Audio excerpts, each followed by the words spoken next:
hoje para superfícies feitas em ferro ou em aço. Importantes metais do setor da construção civil. Importantes. A zincagem ela também é conhecida como galvanização.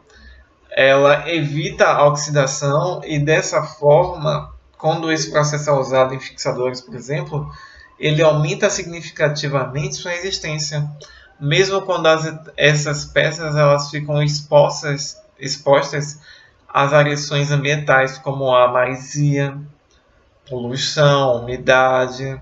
E isso significa maior durabilidade. Construções industriais e outras edificações que empregam estruturas cobertas, elementos de fixação e demais acessórios metálicos galvanizados, elas se beneficiam mais, ampliando sua vida útil em até 5 vezes. Por isso, os produtos galvanizados são cada vez mais utilizados nesse segmento. A cobração é um tipo de eletrodeposição ou galvanoplastia, onde os metais como prata, níquel, cobre, cromo, ouro e cobre, eles são aplicados em finas camadas sobre objetos que não são tão resistentes à reação com reagentes corrosivos presentes na atmosfera, como o oxigênio, os sais e a umidade. Enquanto o custo do ferro é baixo, o custo de metais mais resistente à corrosão do que ele era muito alto. Assim, a solução encontrada pela indústria foi encontrar peças com materiais mais baratos, como ferro ou plástico, mas revestidos com finas camadas de metais mais resistentes à corrosão. A cobração ela pode possuir uma aplicação decorativa ou funcional do metal sobre uma superfície plástica, que traz benefícios técnicos e estéticos. No caso, a eletrodeposição do cobre ele aumenta a resistência à corrosão em peças de automóveis, por exemplo. Esse tipo de metalização tem a vantagem de produzir peças com pesos menores que as metálicas. A metalização em plástico é usada em peças sanitárias, que requer uma camada de alta duração resistente à água, à umidade, geladeira, máquina de lavar, eletrodomésticos e a peças de acabamento para a indústria automobilística. Em seguida temos a niquelação.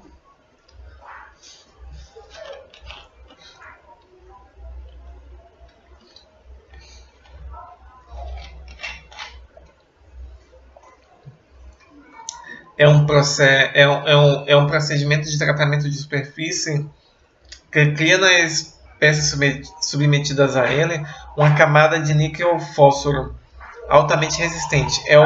O processo de niquelação de metais é extremamente eficiente, pois ele fornece às peças maior durabilidade, mais tempo de vida, já que essas peças elas ganham um revestimento que resiste a ambientes hostis e sujeitos à corrosão, oxidação, abrasão e outras situações mais agressivas. Em razão disso, a niquelação de metais é indicada para peças utilizadas mais na indústria, como a de petróleo e gás. Como seu nome já indica, pode ser realizada apenas peças metálicas, como as confeccionadas em ferro, alumínio, aço, cobre, bronze, entre outras peças. A niquelação ela pode se proporcionar à peça tratada diferentes acabamentos, como fosco ou brilhante. O acabamento fosco ele é o mais comum, já que o níquel ele tende a embaçar ao entrar em contato com o ar. Já o acabamento brilhante ele é obtido através do processo de cromagem da peça após a realização da niquelação de metais. E a niquelação de metais ela pode ser realizada em peças com função estética, decorativa, com aparência bastante atraente, que após esse tratamento ela fica bastante embelezada no caso. E essa aplicação da niquelação de metais, ela torna o material extremamente resistente ao desgaste, de forma que esse tratamento aumenta muito a durabilidade da peça. Em seguida nós temos a douração, douramento, douradora ou folheado, que talvez seja a mais conhecida hoje em dia, em que o folheado é uma técnica de decoração de superfícies que utiliza uma camada finíssima de ouro. Esse metal ele é transformado em lâminas muito finas, finíssimas, e é aplicada aos mais variados tipos de superfícies com adesivos. As técnicas mais recentes permitem colocar as finíssimas lâminas por meio da eletrólise, que é eletronicamente colocar uma em substituição do sistema tradicional de colagem. No caso,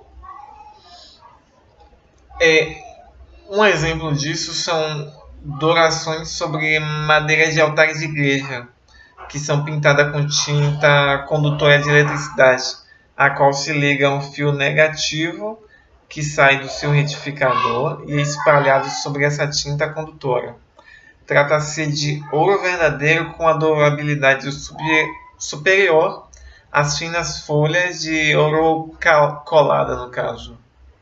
É o que a gente muito vê em brincos, anéis e outras peças folheadas a ouro.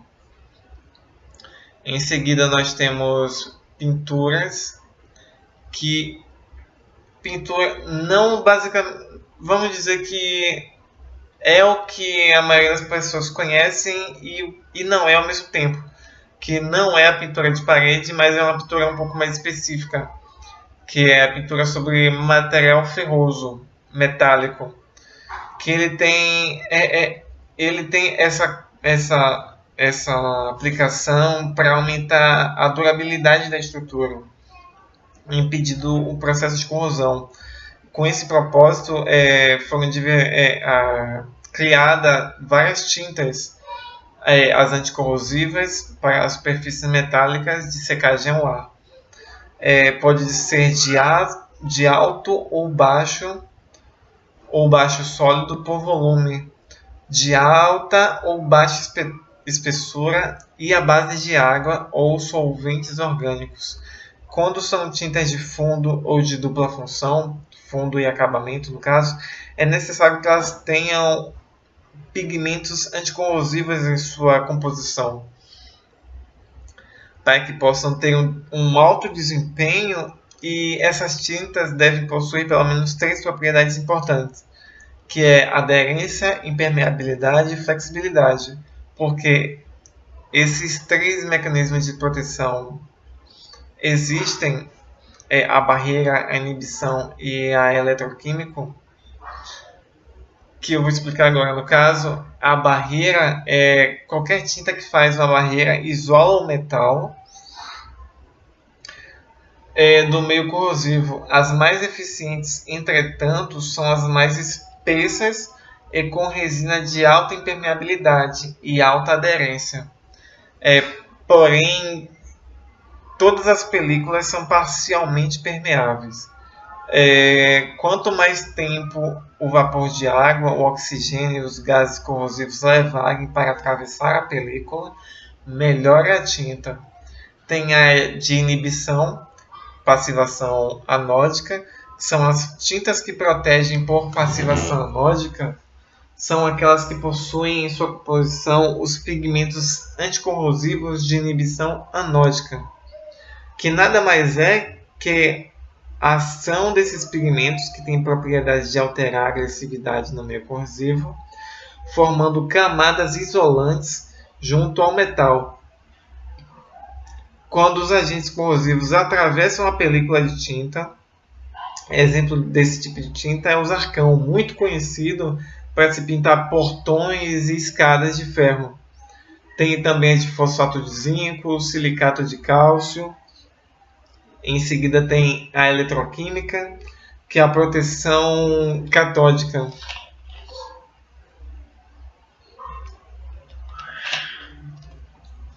Nessa, o metal ele vai ser protegido catodicamente.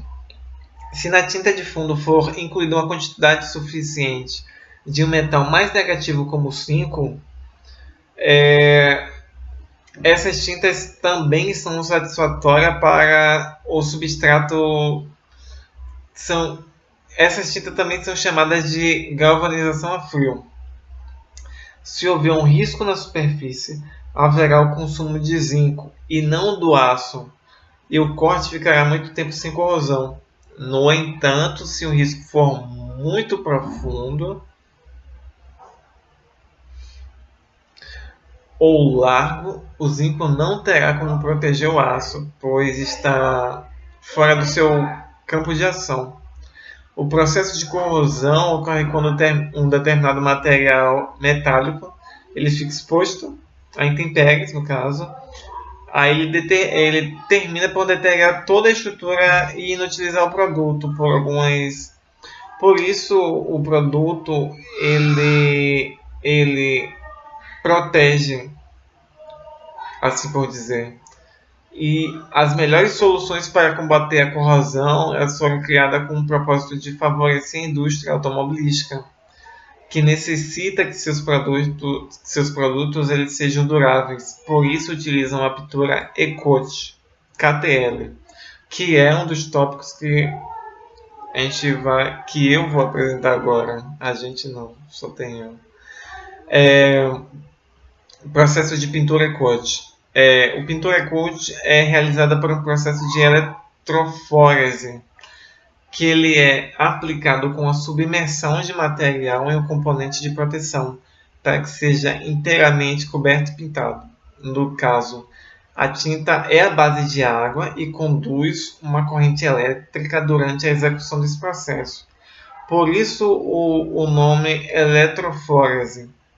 Para essa condução, a peça que se passará por essa pintura é conectada a um polo e os eletrodos do outro lado.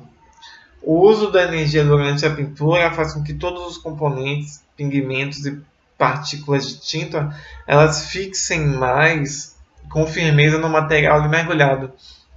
A tinta só funciona dessa maneira quando é usada juntamente com a alta tensão. O uso dessa pintura por imersão perpetua uma camada uniforme, mesmo em partes inacessíveis internas do caso. Isso permite que até os locais com furação ganhem uma proteção, como as roscas, no caso. O mergulho da peça na tinta permite que os locais que não sejam alcançados por pincéis e compressores eles possam ser favorecidos. E além disso, a pintura E-Coat não é prejudicial ao meio ambiente, por não utilizar solventes e outros químicos. E assim eu finalizo o trabalho da atividade 2. Agradeço e obrigado.